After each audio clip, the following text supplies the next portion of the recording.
வணக்கம் நேயர்களே.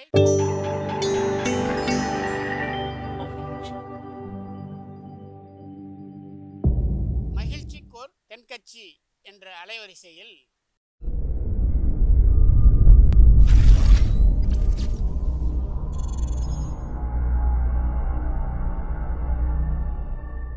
சிரிப்போம், சிந்திப்போம், செயல்படுவோம் என்ற தொடர் நிகழ்ச்சி தினமும் காலை 8 மணிக்கு யூடியூப் அலைவரிசையில் ஒளிபரப்பாகும் என்பதை மகிழ்ச்சியோடு தெரிவித்துக் கொள்கிறோம். இன்றைக்கு பல பேர் உயில் எழுதி வைக்கிறாங்கல்ல. இந்த உயில்னா என்ன? அதாவது ஒரு நபர் தனக்கு பின்னாடி தன்னுடைய சொத்துக்கள் யாருக்கு போய் சேரணும்னு நினைக்கிறாரோ அந்த நினைப்பை சட்டப்படி உறுதிப்படுத்துறது தான் உயில். சரி, உயிலை யார் எழுதலாம்? 18 வயசு பூர்த்தியான யாரும் உயில் மூலமாக சொத்துக்களை விநியோகிக்கலாம்.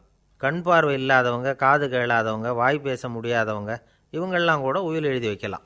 புத்தி சுவாதீனம் இல்லாதவங்க கூட சில சமயம் புத்தி தெளிவாக இருந்தால் உயில் எழுதலாமா. குடிபோதையில் இருக்கிறவங்க, தாங்கள் என்ன செய்கிறோங்கிறது தெளிவாக அறிய முடியாதவங்க, நோய் நொடியில் இருக்கிறவங்க, இவங்கெல்லாம் உயில் எழுத முடியாது. ஒருத்தரை நிர்பந்தப்படுத்தி ஏமாற்றி அல்லது சுய நினைவில்லாத ஒருத்தர்கிட்ட எழுதி வாங்கி வைக்கிற உயில் செல்லாது. உயிலை இந்த முறையில் தான், இந்த படிவத்தில் தான் எழுதணும்னு சட்டத்தில் விதி எதுவும் கிடையாது. இதுக்கு முத்திரை கட்டணமும் கிடையாது. உயிலை வெற்று காகிதத்தில் எழுதலாம். அச்சடிக்கணும், டைப் அடிக்கணுங்கிற அவசியம் கூட இல்லை. கையாலேயே கூட எழுதலாம். எழுதி இருக்கிறது புரியணும், அவ்வளவுதான்.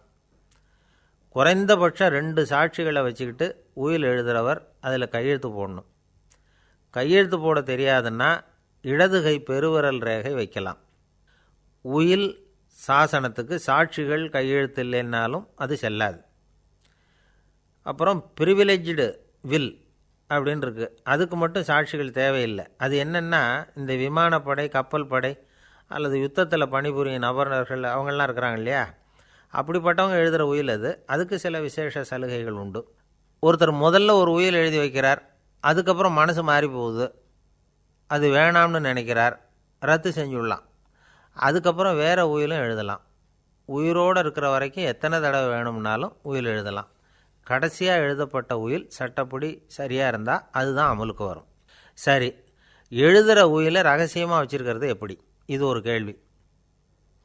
இதுக்கு என்ன செய்யணும்னா, ஒருத்தர் உயிலை எழுதினதுக்கு அப்புறம் அவர் தானாவோ அல்லது அங்கீகரிக்கப்பட்ட முகவர் மூலமாகவோ, அதாவது ஒரு ஏஜெண்ட் மூலமாகவோ, ஒரு கவரில் போட்டு சீல் வச்சு கவர் மேலே தன்னுடைய பெயரை எழுதி அல்லது அந்த ஏஜெண்ட் பெயரை எழுதி கவர் மேலே என்ன அடக்கம் செய்யப்பட்டிருக்கு, உள்ளே என்ன இருக்குது அப்படிங்கிற விவரம்லாம் எழுதி சார் பதிவாளர்கிட்ட ஒப்படைக்கலாம்.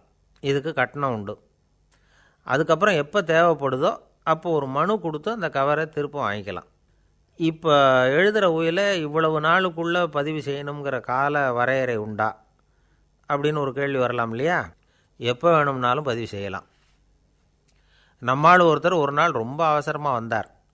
இந்த உயில் எழுதுறது சம்பந்தமாக பூரா விவரமாக எனக்கு உடனே தெரியணும்னார். நான் உடனே அவரை வக்கீல் ஒருத்தர்கிட்ட அழைச்சிட்டு போனேன். அவர்கிட்ட எல்லா விவரமும் கேட்டு தெரிஞ்சுக்கிட்டார். ரொம்ப தேங்க்ஸ்ன்னு சொல்லிவிட்டு 2 பேரும் வெளியில் வந்தோம். அதுக்கப்புறம் இவர்கிட்ட கேட்டேன், ஆமாம் இவ்வளவு விவரமாக கேட்குறீங்களே, உங்களுக்கு எத்தனை பிள்ளைங்க சார் அப்படின்னு கேட்டேன். 6 பேர் சார் அப்படின்னார். சரி, இருக்கிற சொத்து எவ்வளவுன்னு கேட்டேன். அதை இனிமே தான் சம்பாதிக்க போகிறேன் அப்படின்னார். ஐயா தென்கட்சி கோ சுவாமிநாதன் அவர்களின் மகிழ்ச்சிக்கோர் தென்கட்சி தொடர் நிகழ்ச்சியினை கேட்டு பயன்பெறுங்கள். நிகழ்ச்சியினை பிடித்திருந்தால் உங்களுக்கு கமெண்ட் பாக்ஸில் உங்கள் கமெண்ட்டுகளை பதிவு செய்யுங்கள், ஷேர் செய்யுங்கள், லைக் செய்யுங்கள், கண்டிப்பாக சப்ஸ்கிரைப் செய்யுங்கள்.